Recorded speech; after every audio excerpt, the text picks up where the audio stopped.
بسم الله الرحمن الرحيم شهر رمضان الذي أنزل فيه القرآن هدى للناس وبينات من الهدى والفرقان فمن شهد منكم الشهر فليصم. وقال الله تبارك وتعالى إنا أنزلناه في ليلة مباركة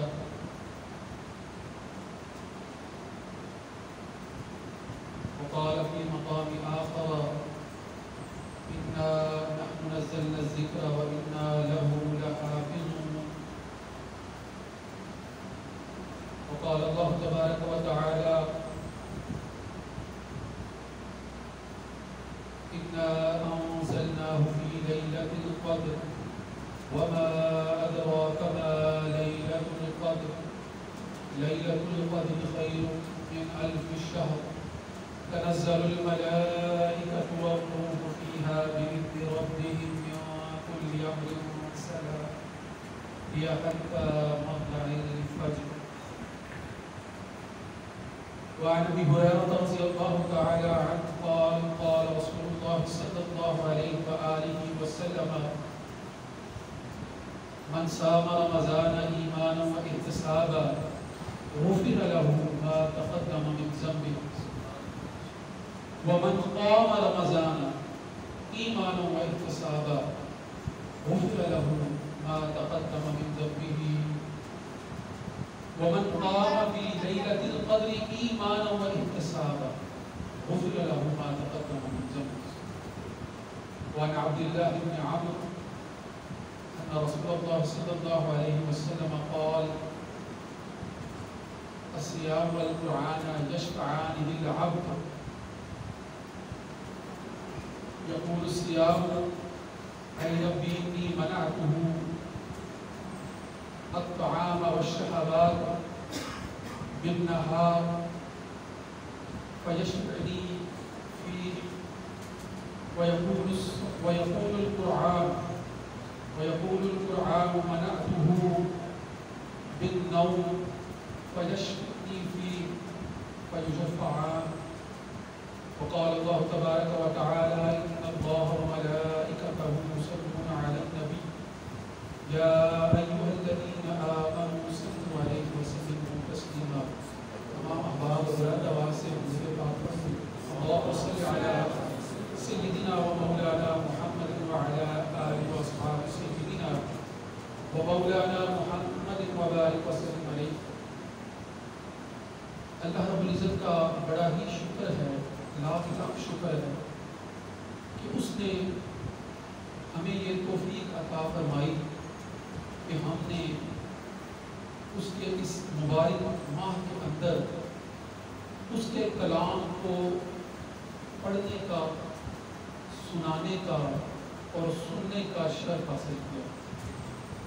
یقیناً یہ بڑی مبارک ساعتیں ہیں، یقیناً یہ بڑی مبارک گھڑیاں ہیں اور یقیناً وہ حفاظ بڑے ہی مبارک بات کے مستحق ہیں کہ جنہوں نے اللہ رب العزت کا کلام امامت کے مسلح پر کھڑے ہو کر عامت الناس کے سامنے سنا کر حفاظت قرآن کے اس الہی انتظام کے اندر اپنا بھرپور کردار ادا کیا. اس لیے وہ بڑے مبارک بات کے مستحق ہیں. اور ساتھ ہی وہ لوگ بھی جنہوں نے قیام کی حالت میں کھڑے ہو کر اس کلام کی سماعت کی. میں نے آپ کے سامنے حدیث کے الفاظ بھی پڑھے ہیں. رسول اللہ صلی اللہ علیہ وآلہ وسلم نے فرمایا، حضرت ابو ہریرہ رضی اللہ تعالیٰ عنہ سے روایت ہے کہ من صام رمضان ایمانا واحتسابا، کہ جس نے رمضان کے روزے ایمان اور احتساب کے ساتھ وہ رکھے، یعنی ایسی حالت میں رکھے، اس طرح سے رکھے کہ اس کا ایمان بھی سلامت تھا اور خود احتسابی کو بھی وہ ہر وقت روئے کار لائے رکھتا، یعنی اللہ رب العزت پر، توحید پر، رسالت پر، آخرت پر ایمان اس کا پختہ تھا اور اسی لیے وہ اپنے رب کی عبادت کے لیے مسجد میں آ گیا تھا، اور پھر اس رب کی عبادت میں اللہ کا کلام جو ہے وہ سن رہا تھا، اور اس کلام کو سن کر وہ اپنے قلب کو طہارت اور پاکیزگی کے مراحل سے گزار رہا تھا، قلب کو صاف کر رہا تھا، صفائی قلب کر رہا تھا۔ اس طرح سے جب وہ دن کو روزے رکھ کر جو ہے اور رات کو قیام کی حالت میں کھڑے ہو کر جب قرآن مجید سن رہا تھا، تو اللہ رب العزت کے رسول نبی آخر زمان اس کے لیے کیا فرما رہے ہیں کہ ومن قام، جو کھڑا ہوا رمضان، مراد کیا ہے کہ تراویح کے اندر رمضان کے دنوں میں اللہ کا کلام سننے کے لیے جو کھڑا ہوا، غفر لہ ما تقدم من ذنبہ، اس کے سارے سابقہ گناہ اس کے سارے سابقہ گناہ۔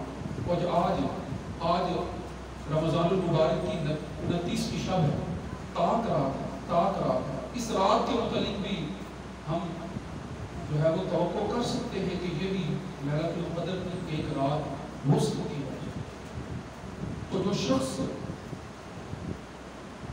لیلۃ القدر کی رات کو رب کے حضور کھڑا ہو جاتا ہے، تو اسی حدیث کے اندر جس کو حضرت ابو ہریرہ رضی اللہ تعالیٰ عنہ نے روایت کیا ہے، اسی حدیث کے اندر اس کے لیے بھی یہ بشارت موجود ہے کہ ومن قام لیلۃ القدر ایمانا و احتسابا، کہ اپنے دل کے اندر جو ہے وہ ایمان کی تازگی کے ساتھ اور اپنی خود احتسابی کرتے ہوئے اس حالت میں جب اللہ کے حضور عبادت کی نیت سے جو ہے وہ قیام کی حالت میں کھڑا ہو جائے گا، لیلۃ القدر کی رات کو جو عبادت کے لیے کھڑا ہوگا، اس کے بھی سارے سابقہ گناہ معاف ہیں۔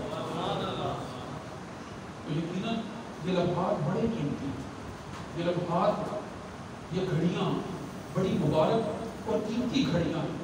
اللہ سے دعا ہے کہ ہمیں ان گھڑیوں سے بھرپور فائدہ اٹھانے کی ہمت اور توفیق عطا فرمائے۔ میں یقیناً تھوڑا سا وقت آپ کا لوں گا، اس لیے کہ میں نے جو مسئلہ اور جو نکتہ اور جو پہلو آج بیان کرنا ہے وہ موقع کی مناسبت سے بڑا اہم ہے۔ یہ تقریب تکمیل قرآن کے سلسلے میں منعقد کی گئی ہے۔ یقیناً قرآن مجید اللہ کا کلام ہے، قرآن مجید اللہ کا کلام ہے، اور میں بڑا خوش ہوا اس بات پر کہ جب میں نے یہ دیکھا کہ اس مسجد کے اندر صرف تراویح کے اندر احسن طریقے سے قرآن کو سنوانے کا جو انتظام کیا گیا ہے، اس کا تو میں معیار دیکھ کر تو انتہائی خوش ہوا کہ یقیناً جو ہے وہ قرآن اور حفاظ حضرات نے بڑے ہی خوبصورت انداز میں جو ہے وہ اس کو اپنی ذمہ داری کو جو ہے وہ پورا کیا ہے۔ مگر میری خوشی کی انتہا اس وقت نہ رہی کہ جب میں نے دیکھا کہ میرے برادر جو عبداللہ بن مسعود بھائی ہیں، وہ خود جو ہے وہ اس کلام کے معنی اور مفہوم سے روزانہ کی بنیاد پر جو ہے وہ آپ کو آگاہ کر رہے ہیں۔ میں اس بات پر بڑا خوش ہوں کہ یہ انتظام، یہ اہتمام عام طور پر عام مساجد میں نہیں ملتا۔ آپ لوگوں کی خوش قسمتی تھی کہ آپ لوگوں نے پورے مدینے کے اندر نہ صرف جو ہے وہ اللہ کا کلام سنا ہے، بلکہ اس کے الفاظ اور اس کے معنی کو سمجھنے کی بھی کوشش کی اور اس کی طرف بھی دعوت دی ہے، ترغیب دلائی ہے۔ یہ بڑی اہم بات ہے۔ یہ کیوں اہم بات ہے، اس پر آج تھوڑی سی گفتگو کرنی ہے کہ یہ اہم بات کیوں ہے۔ یہ معمولی بات نہیں ہے۔ یہ یاد رکھنا کہ قرآن مجید جسے ہم اللہ کا کلام کہتے ہیں، یہ صرف عربی کے الفاظ نہیں ہیں، یہ عربی کے جملوں پر مبنی آیات نہیں ہے، صرف یہ ذہن میں رکھنا۔ کلام جو ہے وہ گفتگو کو کہتے ہیں، بات کو کہتے ہیں۔ کلام وہ ہوتا ہے جو دو افراد آپس میں ایک دوسرے سے مخاطب ہو کر کرتے ہیں۔ ایک کلام وہ ہے جو ہم آپس میں ایک دوسرے کے ساتھ گفتگو کرتے ہیں۔ کیا یہ ویسی ہی اہمیت رکھنے والا کلام ہے جو اگر آپ لوگوں میں سے ایسا فرد جس کو آپ نے، چلے میں دنیاوی طور پر مثال کو سامنے رکھتے ہیں بات سمجھانے کے لیے کہ آپ نے پارلیمنٹ میں منتخب جو افراد کر کے بھیجے ہیں، جن کو آپ نے ایم این اے بنا دیا ہے، آپ کے ووٹوں سے بن جاتے ہیں، جن کو آپ نے FTA بنا دیا ہے ووٹوں سے بن جاتے ہیں۔ کیا اس کا کلام، اس کی گفتگو، اس کی بات ویسا وزن رکھتی ہے جیسی بات ہم آپس میں ایک دوسرے سے کر رہے ہوتے ہیں؟ یقیناً اس کی بات کا وزن ہم زیادہ سمجھ رہے ہوتے ہیں، زیادہ سمجھ رہے ہوتے ہیں نا کہ اس کی بات کا بڑا وزن ہے، کہ یہ جب پارلیمنٹ میں کھڑے ہو کر کوئی بات کرے گا تو اس بات کو جو ہے وہ قانونی طور پر اپنانے کے لیے اقدامات کیے جائیں گے۔ ایسا ہی ہے نا، کہ قانونی طور پر جو ہے اس کی بڑی اہمیت سمجھی جائے گی۔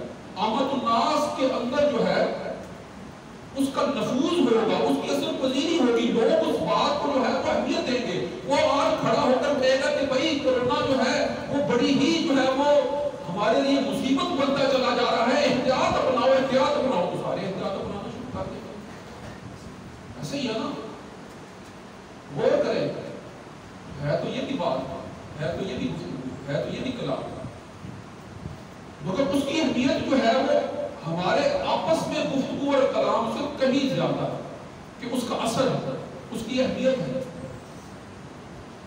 یہ یاد رکھنا کہ یہ دنیا کے اندر، اس جہان کے اندر، یہ جو چھوٹی چھوٹی وزارتیں ہیں، یہ جو سیاسی طور پر ہمیں حاصل ہو جاتی ہیں، یہ جو حکومتیں حاصل ہو جاتی ہیں، یہ جدید دور میں بڑی ہی ہمیں چاہے کس قدر جو ہے وہ بالکل بھاری ہی ہو، مگر ذرا قدیم دور کے اس بادشاہت کا تصور کرے نا کہ حکمران وقت جو ہوتے تھے، حکم وقت جو ہوتے تھے، جو اپنے آپ کو جو ہے وہ بادشاہ کہلاتے تھے، ایسے بادشاہ کہ جن کے منہ سے نکلنے والے جملے قانون کی حیثیت رکھتے تھے۔ وقت کے نمرود تھے وہ، وقت کے فرعون تھے وہ وقت کے حامان تھے۔ ذرا غور تو کرو کہ وہ ایسے ڈکٹیٹر تھے، ایسے بادشاہ تھے، ایسے حکمران تھے کہ ان کے منہ سے نکلنے والے جملے قانون کی حیثیت رکھتے تھے۔ وہ جملے ایسے جملے ہوتے تھے کہ اگر جو ہے وہ کسی کو سزا دینے کے لیے، سزائے موت دینے کے لیے چند ایک جملے ادا کر دیں تو اب جو ہے وہ کوئی طاقت دنیاوی اعتبار سے ان کو موت سے نہیں بچا سکتی تھی۔ اسی طرح اگر کسی کو جو ہے وہ اگر وہ مجرم ہے اور اس کو آزاد کر دیں تو کوئی بھی جو ہے وہ ان کو قید میں رکھنے کی جرات نہیں کر سکتا تھا۔ ان کے منہ سے نکلنے والے الفاظ قانون کی حیثیت رکھتے تھے، مگر وہ خود ہر قانون سے بہتر سمجھے جاتے تھے۔ یہ بات بھی بڑی ہے، ان کا کلام کیسا ہے، ان کا کلام، ان کی گفتگو، ان کی بات، کہ بڑے بڑے وزراء، بڑے بڑے مشیران، بڑے بڑے اہل علم و دانش جب ان کے درباروں میں کھڑے ہوتے تھے تو تھر تھر کانپ رہے ہوتے تھے کہ کہیں جو ہے وہ جنبش لب سے ہماری جانیں مصیبت میں نہ پڑ جائے۔ اس طرح سے کھڑے ہوتے تھے دربار میں، اس طرح سے۔ ہم نے تو ایسے حاکم دیکھے ہی نہیں ہیں، ہم اس جدید غیر گزرے دور میں رہ رہے ہیں، ہم تو صرف ان کے تذکرے پڑھتے ہیں کہانیوں میں، ان کے تذکرے پڑھتے ہیں، ان کا ذکر سنتے ہیں، واقعات میں جو ہے وہ ان سے واقف ہوتے ہیں۔ یقیناً جو ہے وہ قرآن بھی جو ہے ان کا ذکر کرتا ہے کہ وہ ایسے ہی حاکم تھے۔ جب قرآن جو ہے وہ واقعہ بیان فرما رہا ہے کہ حضرت موسیٰ علیہ السلام جو ہیں وہ جب فرعون کے دربار میں اس سے مکالمہ کر رہے ہیں، کوئی ہو رہی ہے نا، بات ہو رہی ہے، مکالمہ کر رہے ہیں، تو اس وقت کو کیا کہہ رہا تھا؟ وہ جو انا ربکم الاعلی کا دعویٰ کرنے والا تھا، وہ کہتا تھا کہ میں تو کسی اور رب کو جانتا ہی نہیں، میرے علاوہ کون ہے؟ وہ اپنے آپ کو جو ہے سب سے بڑا مانتا تھا۔ ان مکالموں میں بھی کیا کیفیت ہوتی تھی؟ یہی تو ہوتی تھی نا، اگر جو ہے وہ حضرت ابراہیم علیہ السلام کا واقعہ، ان کی جو ہے وہ دور کے واقعات پڑھے، حضرت موسیٰ علیہ السلام کے دور کے واقعات پڑھے، حضرت عیسیٰ علیہ السلام کے حالات، ان کے وقت کے جو حکمران تھے، بادشاہ تھے، جو اپنے آپ کو جو ہے وہ سب سے بڑھ کر سمجھا کرتے تھے، ان کے واقعات میں ہمیں ملتا کیا؟ یہی تو ملتا ہے کہ وہ اپنے سے بڑھ کر کسی کو سمجھتے نہیں سے، کسی اور کی جو ہے وہ الوہیت قبول کرنے کا جو ہے وہ اقرار کرنے کے لیے تیار ہی نہیں تھے۔ تو ایسی صورتحال میں ہوتا کیا تھا؟ ہوتا یہی تھا نا کہ جو مجرم نہیں ہوتے تھے وہ سزا ان کے جنبش لب سے پا جاتے تھے، اور جو مجرم ہوتے تھے کئی دفعہ جو ہے وہ ان کے کہنے سے بچ جاتے تھے۔ یہی تو قانون کی حیثیت تھی ان کے الفاظ کی، یہی تو قانون کی حیثیت۔ اب ذرا غور کریں، عربی کا ایک مقولہ ہے، عربی کی جو ہے وہ سمجھ بوجھ رکھنے والے اس سے بڑے واقف ہیں. عربی کے اندر ایک محاورہ ہے، کلام الملوک ملک الکلام. ملوک ملک کی جمع، ملوک ملک کی جمع. ملک بادشاہ کو کہتے ہیں عربی میں، ملک بادشاہ، یعنی ملوک بادشاہوں کا کلام، وہ گفتگو جو بادشاہ کرتے ہیں. بادشاہوں کا کلام کلاموں کا بادشاہ ہوتا ہے، یعنی عام لوگوں کے کلام سے اس کی قدر و منزلت کہیں زیادہ ہوتی ہے. وہ قانونی حیثیت اختیار کر رہا ہوتا ہے. تو ذرا پیارے بھائیوں غور تو کرو کہ کلام جو بادشاہوں کا کلام ہو وہ کلاموں کا بادشاہ بن جاتا ہے. تو اللہ رب العزت کی ذات جو اس کائنات کی خالق ہے، جو اس کائنات کی مالک ہے، زمین کے ان عہدے داروں، ان بادشاہوں کو جس نے پیدا کیا ہے، وہ ان سب بادشاہوں کا بھی بادشاہ ہے. جب اس کے کلام کی بات ہوگی تو اس کی قانونی حیثیت کا کیا عالم ہوگا؟ اس کی قانونی حیثیت تو پھر ایسی ہے کہ پھر جنت اور دوزخ کے فیصلے اس کلام کی بنیاد پر ہوں گے. کامیابی اور فلاح کے فیصلے اس کی بنیاد پر ہوں گے. جو اس کے کلام کے مصداق زندگی گزارتا ہوا نظر آئے گا، یقیناً جو ہے وہ کامیابی اور فلاح کا جو ہے مستحق قرار پائے گا. اور جو اس کے برعکس جو ہے وہ کوئی بھی طرز عمل اختیار کرے گا، جہنم کی گہرائیاں ہمیشہ کے لیے اس کا مقدر بن جائے گا. غور تو کرو، وہ جو بادشاہوں کا بادشاہ ہے اس کا کلام پھر کلاموں کا بھی بادشاہ ہے، کلاموں کا بھی بادشاہ. ایسا کلام اور ایسا کلام کہ جس کلام کو ادا کرنے کی اس نے ہمیں توفیق دی، اس نے ہمیں اس بات کی اجازت دے دی. یہ ہم پر کتنا بڑا احسان ہے. وہ تو کہیے نا کتنا بڑا احسان ہے. میں ایک چھوٹی سی مثال آپ کے سامنے رکھتا ہوں. آپ برے صغیر پاک و ہند میں رہتے ہیں، کیا ہمیں پاکستان سے پہلے ہندو اور مسلمان اکٹھے رہتے تھے؟ آپ ان حالات سے اس طرح سے براہ راست دوچار تو نہیں ہے، مگر ہندوستان کے اندر مسلمان اور ہندو آپس میں ایک دوسرے کے ساتھ جو ہے وہ برسر پیکار رہتے ہیں. ان کے درمیان جو ہے وہ نزاع کا جو ہے وہ معاملہ جو ہے وہ رہتا ہے. وہاں پر یہ بات جو ہے وہ زیادہ لوگوں کو سمجھ آتی ہے یہ بات، مگر چونکہ آپ لوگ بھی جو ہے وہ اسی تاریخ کا حصہ ہیں تو اس لیے آپ کو بھی یہ بات سمجھنی چاہیے کہ ہندو معاشرت کے اندر ہندوؤں کے اندر 4 ذاتیں ہیں. 4 ذاتیں، 4 برہمن جو سب سے بڑی ذات سمجھی جاتی ہے. ان کے بعد جو ہے وہ کھچتری ہیں جو ان سے تھوڑے کم تر ذات والے سمجھے جاتے ہیں. پھر اس سے کم تر ذات جو ہے وہ وحش کی ہے. اور پھر سب سے کم تر ذات شودر کہلاتی ہے. شودر سب سے بڑی ذات جو ہے وہ برہمن اور سب سے چھوٹی ذات شودر. ہندوؤں کا نام جو مذہبی روایت ہے اس کے اندر یہ بات بڑی اہم ہے کہ مذہبی تعلیم سیکھنے اور سکھلانے کا حق صرف برہمن کو حاصل ہے.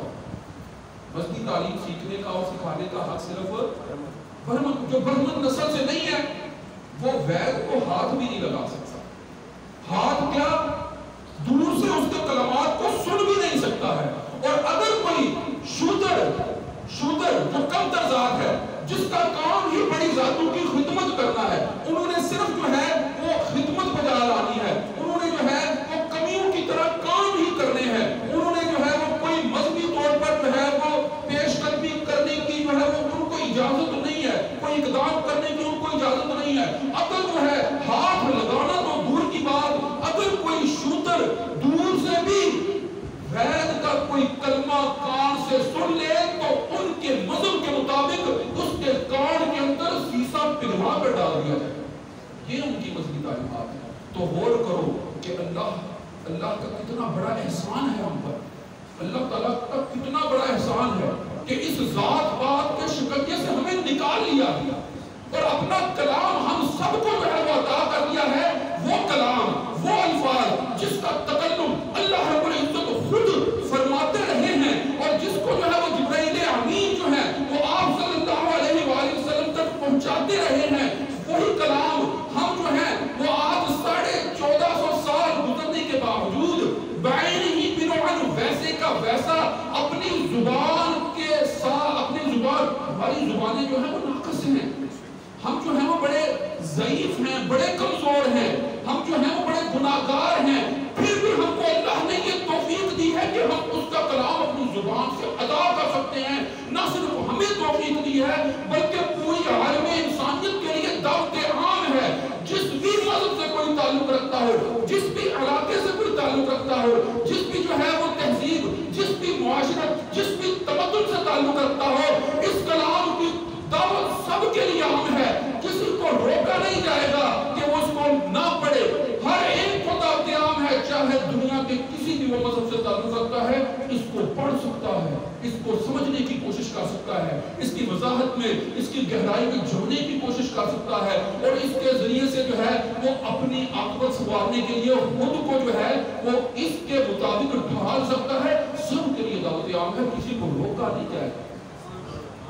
غیرت ادب کی طرح جو ہے وہ کسی کو روکا نہیں جائے گا کہ صرف جو ہے وہ بہنوں کا، ایسا نہیں ہے۔ یہ اللہ کا کلام ہے اور اللہ کے بندوں کے لیے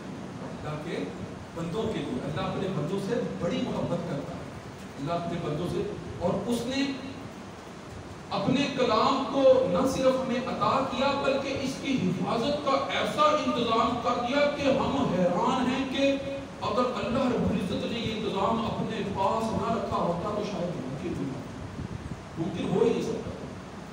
غور کرنا، یہ میں بہت طویل گفتگو تو نہیں کروں گا مگر یہ ہے کہ یہ نقطہ سمجھانا بڑا ضروری ہے۔ آج کی اس محفل کے اندر یہ نقطہ اگر آپ کو سمجھ میں آ گیا، جو پہلے سے صاحب مطالعہ افراد ہیں یقیناً وہ اس بات کو سمجھتے بھی ہوں گے، مگر جو افراد ہے وہ عام طور پر مطالعے سے وابستہ نہیں ہوتے تو ان کے لیے یہ تقاریر، یہ گفتگو، یہ باتیں جو ہے وہ بڑی اہم ہے۔ اس لیے یہ نقطہ جو ہے وہ سمجھ لیجیے گا کہ اللہ رب العزت نے اپنی اس کلام کی، اس گفتگو کی، اس گفتگو کلام، وہ بھی آپ الفاظ بولے، حقیقت میں تو جو ہے وہ اللہ کا کلام اور اس کی جو کتابی صورت ہے ہم اس کو قرآن مجید کہتے ہیں۔ قرآن مجید فرقان حمید، یہ فرقان حمید ہے، فرقان فرق کرنے والی، حق اور باطل کے درمیان فرق کرنے والی کتاب۔ سب کو دعوت تو اسی لیے ہے کہ اس کو پڑھو اور حق اور باطل کے درمیان تفریق کر کے حق کے ساتھ وابستہ ہو جائے۔ اسی لیے اس کی حفاظت اللہ رب العزت نے اپنے ذمہ خود رکھی ہے، اِنَّا نَحْنُ نَزَّلْنَا الذِّکْرَ وَإِنَّا لَهُ لَحَافِظُونَ۔ اب غور کرنا کہ قرآن کے الفاظ تو وہی ہیں جو آپ سنتے رہے ہیں، پڑھتے ہیں، جس کی تلاوت کرتے رہے، مگر اگر یہ صرف لفظ ہوتے تو شاید ان کی حفاظت ممکن نہ ہوتی۔ اگر یہ صرف لفظ ہوتے، ہر لفظ جو ہے وہ اپنے پیچھے بڑے معنی جو ہے وہ سموئے ہوئے، اپنے اندر بڑے معنی سموئے ہوئے ہر لفظ کے اندر، اور حقیقت میں معنی ہوتے ہیں۔ یہ ذہن میں رکھنا، حقیقت میں معنی ہوتے ہیں۔ لفظ تو لفظ ہے نا، لفظ تو لفظ ہے، لفظ کا لفظی معنی پھینکنا ہوتا ہے، لفظ کا لفظی معنی پھینکنا، یعنی آپ ڈکشنری کھولیں، لغت کھولیں، عربی کے الفاظ کا اردو معنی اور ترجمہ دیکھنے کے لیے ڈکشنری کھولیں تو آپ کو لفظ کا لفظی معنی کیا ملے گا؟ پھینکنا۔ لفظ کا لفظی معنی کیا ہے؟ پھینکنا۔ اب اس لفظی معنی کو جو ہے وہ لفظ کیوں کہا گیا ہے، یہ بات بھی بڑی اہم ہے کہ وہ معنی جو ہمارے قلب میں موجود ہوتے ہیں، وہ معنی کہ جن کا ہمارے ذہن میں استحضار ہوتا ہے، ہم اپنے منہ کے ذریعے سے ان کو الفاظ کی شکل دے کر ہوا میں جو ہے وہ پھینک رہے ہوتے ہیں، اور سننے والا اپنی سماعت کے ذریعے جو ہے وہ اپنے کانوں کے ذریعے اپنے دماغ تک جو ہے وہ ان الفاظ کو لے جا رہا ہوتا ہے، اور جس طرح سے جو ہے وہ الفاظ ہوا سے ہوتے ہوئے، ہمارے کانوں سے ہوتے ہوئے، ایک ہاتھ جو ہے وہ سننے کے نظام سے گزرتے ہوئے ہمارے قلب و ذہن پر پہنچتے ہیں تو وہ وہاں جا کر پھر معنی کی شکل اختیار کرتے ہیں۔ اصل تو معنی ہوتے ہیں، الفاظ کو جو ہے وہ ایک آلہ ہیں، ایک ٹول ہیں کہ جن کے ذریعے سے وہ معنی دوسروں تک منتقل کیے جا سکیں۔ الفاظ کے بغیر ہم، میرے دل میں کیا، اچھا معنی کو منتقل کرنے کے لیے بعض اوقات جو ہے وہ الفاظ کی بھی ضرورت نہیں ہوتی ہے۔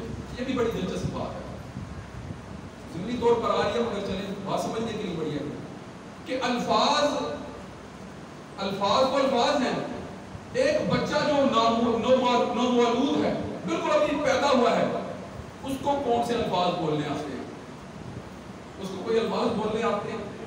بچہ پیدا ہوا ہے، اس کو ایک دو لفظ سیکھنے کے لیے بھی 1 سال کی کم از کم عمر درکار ہوتی ہے۔ 1 سال 1.5 سال کے بعد وہ جو ہے وہ ماما پاپا ابو امی کچھ بولنا شروع کرتا ہے۔ 1 سال 1.5 سال، مگر کیا اس کو بھوک نہیں لگتی ہے؟ کیا اس کو پیاس نہیں لگتی ہے؟ 1 سال گزر گیا، کیا اس دوران جو ہے وہ اس کو کوئی تکلیف، کوئی بیماری نہیں ہوتی ہے؟ اس کے دل میں کیا مانی موجود نہیں ہے؟ کیسے پتا چلتا ہے؟ اللہ رب العزت نے ماں باپ کے دل میں وہ محبت اور شفقت ڈالی ہے کہ جس کے ذریعے سے وہ جان لیتے ہیں بچہ رو رہا ہے، صرف الفاظ نہیں کوئی ادا کر رہا ہے، صرف رو رہا ہے، مگر والدین سمجھ رہے ہیں کہ یہ رونا یقیناً بھوک کی وجہ سے ہو رہا ہے۔ اگر اس وجہ سے رونا نہیں رکا پھر جو ہے وہ کوئی اور تدبیر کرتے ہیں، کوئی درد تو نہیں ہے، کوئی تکلیف تو نہیں ہے، کوئی پریشانی تو نہیں ہے، کوئی رکاوٹ تو نہیں ہے جس وجہ سے رو رہا ہے۔ بچہ جو ہے وہ کچھ چاہتا ہے، جو کچھ بھی چاہتا ہے والدین کو کیسے پتا چل جاتا ہے؟ یقیناً وہ معنی جو اس نے الفاظ کی شکل میں ادا نہیں کیے، مگر اللہ تعالیٰ نے الفاظ کے علاوہ بھی بڑے ذریعے جو ہے وہ بنا رکھے ہیں کہ جس سے قلب تک معنی منتقل ہو رہے ہوتے ہیں۔ اس لیے بزرگوں کی مجلسیں بڑی اہم ہوتی ہے، علماء دین کی، بزرگان دین کی مجلس۔ آپ گفتگو نہ کریں، آپ بس وہاں جو ہے وہ صدقے نیت سے بیٹھ جائیں، معنی ایسے قلب پر وارد ہوتے ہیں کہ انسان جو ہے وہ محسوس کرتا ہے کہ میں وہ نہیں تھا جو چند لمحے پہلے میں بیٹھا ہوا۔ اس لیے بزرگوں کی مجلسوں میں بیٹھا کریں، بزرگوں کی مائیت میں بیٹھا کریں، اللہ والوں کی مائیت میں بیٹھا کریں، اللہ والوں کے ساتھ جو وہ تعلق رکھا کریں۔ تو اگر آپ کو یہ بات سمجھ آ گئی ہے کہ اصل تو معنی تو پھر یہ بات اب آپ کو سمجھنا چاہیے کہ اللہ کا کلام قرآن مجید الفاظ تو اللہ نے جبرائیل امین کے ذریعے آپ صلی اللہ علیہ وآلہ وسلم تک پہنچائے، اور وہ ہم تک پہنچے، اور ہم اس کی تلاوت بھی کہتے ہیں، اس کو وحی مطلوب اسی لیے کہتے ہیں کہ ہم